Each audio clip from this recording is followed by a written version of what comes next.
ہلکی ہلکی بارش شروع ہو چکی تھی۔ گاؤں سے آدمیوں کا شور و غوغا سن کر افضل اور شیر سنگھ چند قدم دور ایک جھاڑی کے پیچھے چھپ کر بیٹھ گئے۔ افضل اور شیر سنگھ کی موجودگی میں لڑکوں کو کوئی پریشانی نہ تھی، وہ اطمینان سے کبڈی کھیل رہے تھے۔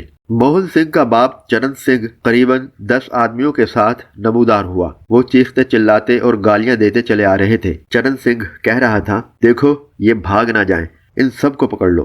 اور اس کے ساتھی لڑکوں کو پکڑنے یا مارنے سے زیادہ انہیں بھگانے کے خواہش مند تھے۔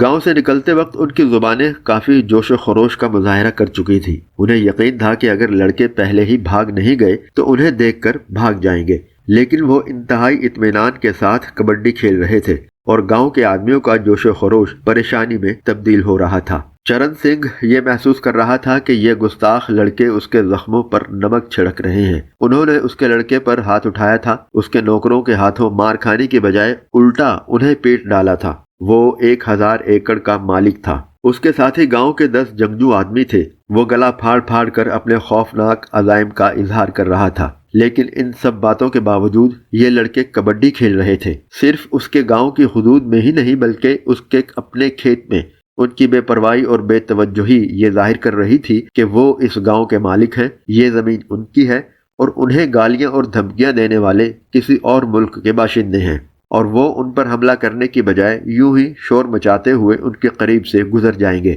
چرن سنگھ کے نوکر جو تھوڑی دیر پہلے شکست کھا کر گئے تھے اسے بتا چکے تھے کہ ان کی پگڑیاں لاٹھیوں سے زیادہ خطرناک ہیں، لیکن اب وہ خالی ہاتھ کھیل رہے تھے۔ حملہ آور جوں محاذ جنگ سے قریب آ رہے تھے ان کی رفتار اور گفتار میں سنجیدگی آ رہی تھی۔ جب وہ کوئی 50 گز کے فاصلے پر تھے تو افضل اور شیر سنگھ جھاڑی کے عقب سے نکلے اور چند قدم آگے بڑھ کر کھڑے ہو گئے۔ حملہ آوروں پر اچانک ایک سکوت طاری ہو گیا، ان کی بجائے اب لڑکے چلا رہے تھے۔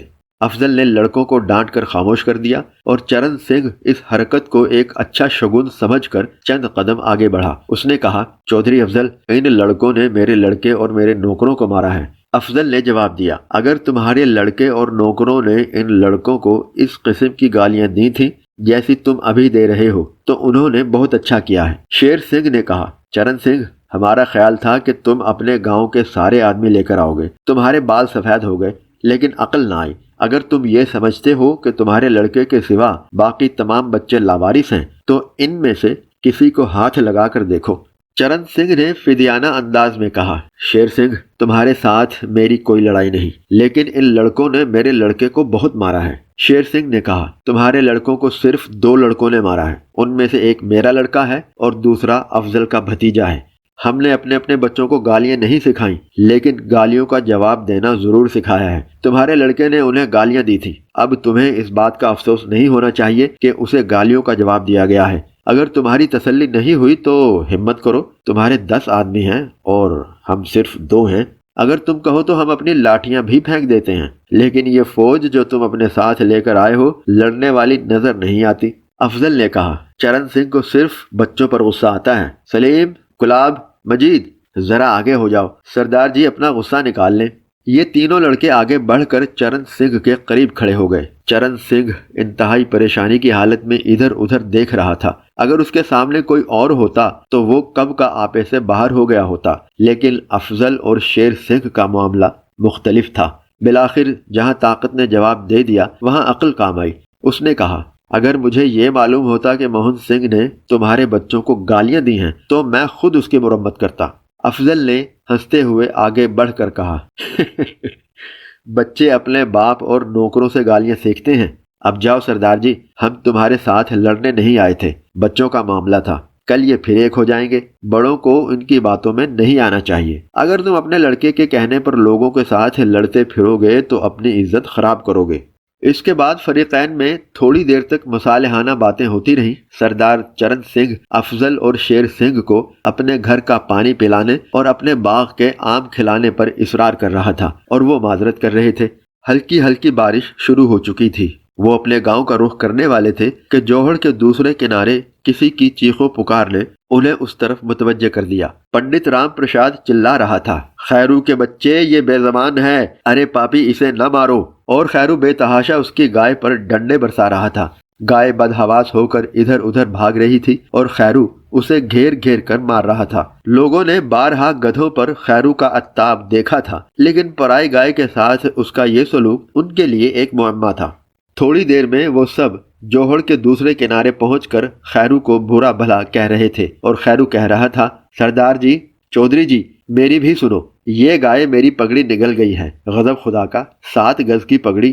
بالکل نہیں، بہاری لال سے پوچھو، میں نے پچھلے مہینے اس سے خریدی تھی۔ مجھے پگڑی کا اتنا افسوس نہیں، لیکن اس کے ساتھ ایک تعویذ بندھا تھا اور میں نے اس کے لیے پیر ولایت شاہ کو 5 روپے دیے تھے۔ افضل نے کہا، ارے تم پاگل تو نہیں ہو گئے؟ گائے تمہاری پگڑی کیسے نگل گئی؟ اس نے کہا، چودھری جی، خدا کی قسم میری پگڑی گائے نے کھا لی ہے۔ میں کپڑے اتار کر نہا رہا تھا اور گائے کے سوا کوئی اور یہاں نہیں تھا۔ چرن سنگھ نے کہا، ارے کہیں پانی میں گر گئی ہوگی۔ سردار جی، میں کنارے کے ساتھ ساتھ پانی میں بھی تلاش کر چکا ہوں۔ افضل نے کہا، تو پھر کسی اور جگہ رہ گئی ہوگی، جاؤ جا کر گھر میں تلاش کرو۔ جی میں گھر میں بھی دیکھ آیا ہوں، میں آس پاس کے کھیتوں میں بھی تلاش کر چکا ہوں۔ پھر مجھے خیال آیا کہ شاید میری پگڑی پانی میں گر گئی ہے۔ میں دوبارہ کپڑے اتار کر پانی میں تلاش کر رہا تھا تو یہ گائے آ کر میری چادر کا کونا چبا رہی تھی۔ دیکھو، اس نے کنارے پر پڑی ہوئی چادر اٹھا کر ایک کونا انہیں دکھاتے ہوئے کہا، اگر میں فوراً نہ چھڑاتا تو وہ اسے بھی نگل جاتی۔ سلیم خیرو کی پگڑی بغل میں دبائے ایک طرف کھڑا تھا۔ اس نے مجید کے کان میں کچھ کہا۔ مجید نے داؤد سے سرگوشی کی اور اس نے سلیم سے پگڑی لے کر اپنی قمیض کے دامن میں چھپا لی اور ادھر ادھر دیکھنے کے بعد چپکے سے جوہڑ کے کنارے رکھ دی۔ اسکول کے لڑکے ایک دوسرے کے ساتھ کانا پھوسی کرنے کے بعد ہنس رہے تھے۔ اچانک خیرو کے گاؤں کے ایک آدمی نے کہا، ارے وہ کیا ہے؟ ابے خیرو کے بچے، اندھے تو نہیں ہو گئے تم؟